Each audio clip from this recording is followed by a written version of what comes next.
most difficult task in PTE ഏതാണെന്ന് ചോദിച്ചാൽ reading and writing fill the blanks. Reading fill the blanks ആണ്. Reading fill the blanks contribute ചെയ്യുന്നത് around 20 to 22 points towards reading. ഇതിന് വേറെ പറയുന്ന പേരാണ് drag and drop fill the blanks.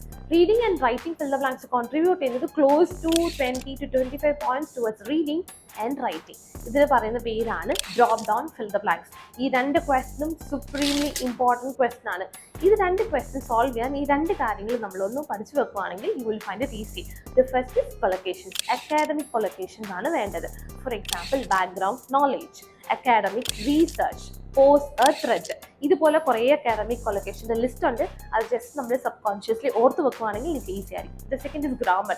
Grammar rules അറിഞ്ഞു വെച്ചാലും നമുക്ക് ഈസി ആയിട്ട് ഇത് സോൾവ് ചെയ്യാൻ പറ്റും. ഫോർ എക്സാമ്പിൾ, ആഫ്റ്റർ ടു കഴിയുമ്പോൾ first form of the verb.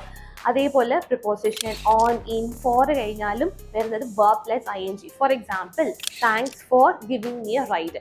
ഇങ്ങനത്തെ ഗ്രാമർ റൂൾസ് അറിഞ്ഞാൽ. ആൻഡ് അഗൈൻ മെനി പ്ലസ് കഴിയുമ്പം നൗൺ ആണ് വരുന്നത്. സിംഗുലർ അല്ല, പ്ലൂറൽ നൗൺ.